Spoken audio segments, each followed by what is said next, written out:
जय महाराष्ट्र मित्रांनो, central bank of India तर्फे 4500 जागांसाठी भरती निघाली आहे। खासियत याची अशी आहे की महाराष्ट्रातनं आपण अप्लाय करतोय तर मराठी भाषा आली पाहिजे, लँग्वेज प्रोफिशियन्सी टेस्ट होणार आहे। पण जर का 10वी मध्ये तुम्ही मराठी शिकलात तर ती टेस्ट पण होणार नाहीये। सिलेक्शन प्रोसेस अगदी सोपी आहे। Computer based exam, language proficiency test, shortlisting, अशा प्रकारे ही सिलेक्शन प्रोसेस आहे। कुठलाही इंटरव्ह्यू नसणार आहे, त्यामुळे व्हिडिओ पूर्ण बघा। तुम्ही तुमच्या फॅमिलीमध्ये कोणाला बँकिंग क्षेत्रात करिअर करायचं आहे तर बेस्ट अपॉर्च्युनिटी आहे। यांच्या ऑफिशियल वेबसाईटवर नोटिफिकेशनवर जाऊन संपूर्ण माहिती सांगतोय। त्याआधी चॅनल नवीन आला असाल, आयकॉनिक मराठी चॅनल सबस्क्राईब केलं असेल तर करून ठेवा। चला तर बघूया डिटेलमध्ये।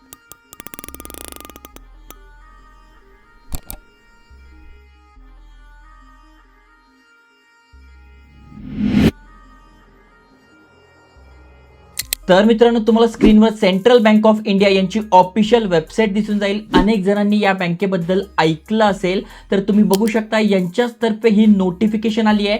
लेटेस्ट आत्ताच आलेली आहे, तुम्ही ती वाचू शकता। 4500 यस 4500 जागांसाठी ही भरती निघाली आहे। अप्लाय करणं सुरू झालंय 12/6/2026 पासून 22/6/2026 पर्यंत आपण अप्लाय करू शकतोय। म्हणजे फक्त आणि फक्त 10च दिवस आहे अप्लाय करण्यासाठी, वेळ खूप कमी आहे। आणि जसं मी तुम्हाला सांगितलं, तुमची ऑनलाईन एक्झाम असणार आहे जी की जुलैच्या पहिल्या आठवड्यातच असणार आहे। त्यामुळे तुम्हाला घाई करायची आहे, पटकन फॉर्म भरायचा आहे, कारण की एक्झाम पण लवकर असणार आहे। मग याचं स्टडी कसं करायचा संपूर्ण माहिती तुम्हाला इथे मी टॅग करून देईल। तुम्हाला इथे पुस्तक मिळून जाईल, तिथून तुम्ही या ऑनलाईन एक्झामची तयारी करू शकताय। तर आपण खाली स्क्रोल केल्यानंतर आपल्याला डिटेलमध्ये सगळी माहिती दिसून जाते। जसं की बघा, यांनी डिटेलमध्ये संपूर्ण माहिती दिली आहे। आपण इथे ऑनलाईन एक्झाम देणार आहोत, ती आपण पास केल्यानंतर मेडिकल फिटनेस, डॉक्युमेंट व्हेरिफिकेशन होतं आणि त्यानंतर शॉर्टलिस्टिंग म्हणजे सिलेक्शन होतं। खाली स्क्रोल केल्यानंतर इथे पात्रता दिलेली आहे। पात्रताचा जो दिनांक आहे तो 31/5/2026 राहणार आहे। म्हणजे या तारखेला तुमची इलिजिबिलिटी धरलं जाणार आहे। तर सगळ्यात आधी आपण भारतीय नागरिक पाहिजे, जे की आपण आहोत। त्यानंतर आपलं जे वय आहे ते 20 ते 28 दरम्यान पाहिजे। पण जर का कॅटेगरीतनं तुम्ही असाल, जसं की SC ST मधून तुम्ही आहात, 5 वर्षाची सूट आहे। OBC नॉन क्रिमिनल तुम्ही आहात तर 3 वर्षी सूट आहे। PWBD कॅन्डिडेट म्हणजे हँडिकॅप तुम्ही आहात तर इथे बघा UREW साठी 10 वर्ष, OBC मधून असाल तर 13 वर्ष आणि SC ST मधून असाल तर 15 वर्षापर्यंत सूट दिलेली आहे। प्लस विडो डिवोर्सी वुमन आहात तर तुम्हाला पण इथे वयामध्ये सूट दिलेली आहे। म्हणजे इथे बघू शकताय तुम्ही 28+ एवढे करू शकताय जर का या कॅटेगरीतनं तुम्ही असाल। शिक्षण काय पाहिजे तर तुम्ही ते बघू शकताय, अ डिग्री म्हणजे ग्रॅज्युएशन तुमचं झालंय इन एनी डिसिप्लिन। याचा अर्थ काय होतो तर याचा अर्थ सोपा आहे की तुमचं सायन्स झालंय किंवा कॉमर्स झालंय किंवा आर्ट झालंय किंवा कुठलीही ग्रॅज्युएशन डिग्री तुमच्याकडे आहे, तुम्ही इथे अप्लाय करू शकणार आहात। ओके, आणि किती वेळासाठी आहे तर हे 12 महिन्यासाठी असणार आहे, कारण की ही अप्रेंटिसशिप भरती आहे। आता अनेक जणांना वाटतं यार ही 1 वर्षासाठी मी करून काय करणार आहे।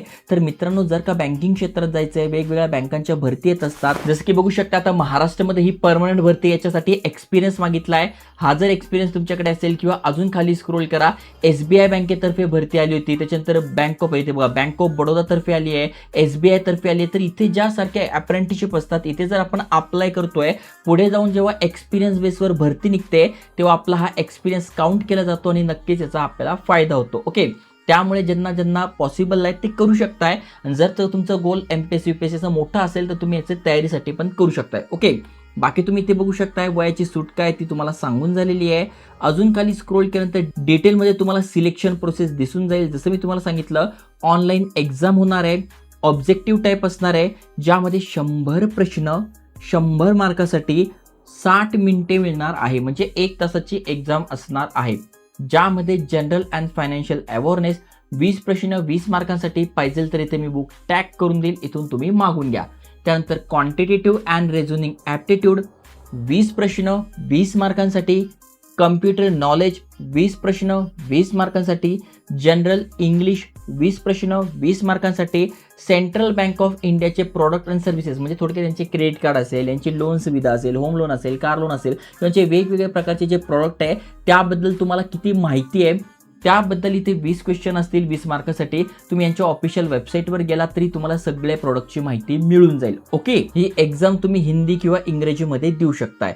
महत्त्वाचं म्हणजे इथे बघा negative, there will be no negative marking, म्हणजे कुठल्याही प्रकारची निगेटिव्ह मार्किंग नाही आहे, ही एक चांगली गोष्ट आहे. त्याच्यानंतर जे पण चांगले मार्क पडतील त्यांची मेरिट लिस्ट लागेल, त्यानंतर त्यांची language proficiency test, document verification होईल आणि सिलेक्शन होईल. अशा प्रकारे लँग्वेज प्रोफिशियन्सी टेस्टबद्दल दिली, म्हणजे आपण ज्या स्टेटमध्ये राहतो तिथली लँग्वेज आपल्याला आली पाहिजे. म्हणजे आपण महाराष्ट्रात राहतोय तर मराठी ही लँग्वेज आपल्याला आली पाहिजे.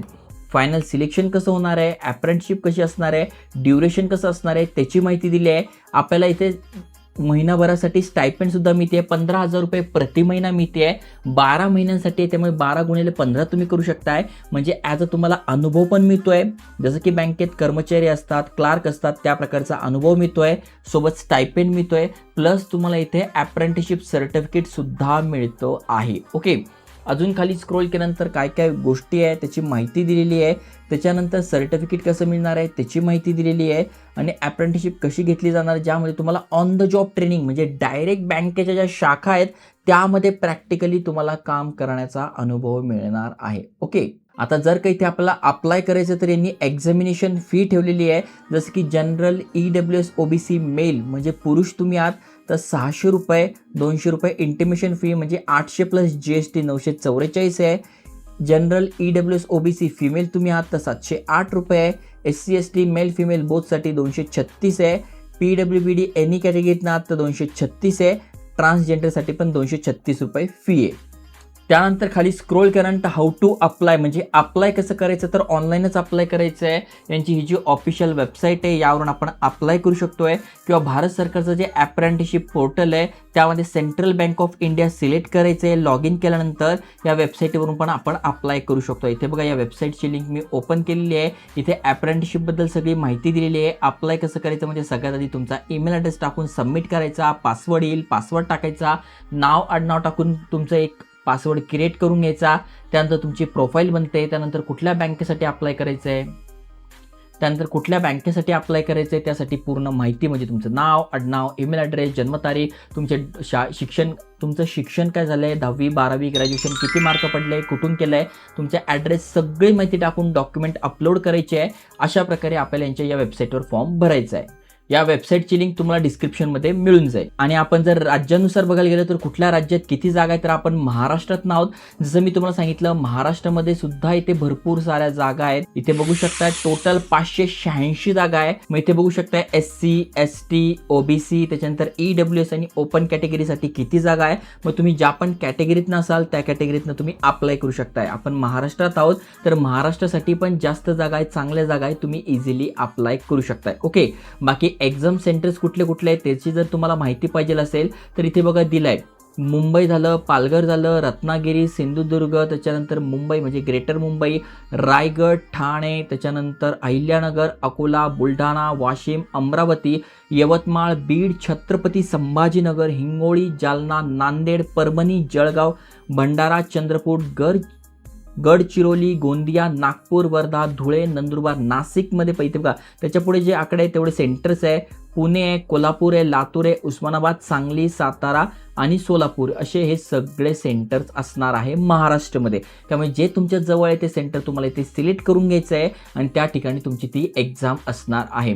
त्याच्यानंतर लँग्वेजेस कुठल्या तर आपण महाराष्ट्रातून अप्लाय करतोय तर मराठी आपली लँग्वेज आहे. मराठीमध्ये तुमची इथे लोकल लँग्वेज टेस्ट असणार आहे, जी की एक चांगली गोष्ट आहे. बाकी सगळी इथे माहिती दिली आहे. तुम्ही तुमच्या फॅमिलीमध्ये कोणी इलिजिबल असेल तर नक्की शेअर करा. यांची ऑफिशियल वेबसाईटवर तुम्हाला नोटिफिकेशन दिसून जाईल. इथे बघा क्लिक हिअर केल्यानंतर नोटिफिकेशन, अप्लाय करायची तारीख, सगळं काही यांच्या ऑफिशियल वेबसाईटवर दिलं आहे. त्यामुळे तुम्ही एलिजिबल असाल तर नक्की अप्लाय करा आणि अशाच एज्युकेशनल इन्फॉर्मेशन व्हिडिओसाठी आयकॉनिक मराठी चॅनल सबस्क्राईब करून ठेवा. जय हिंद, जय महाराष्ट्र.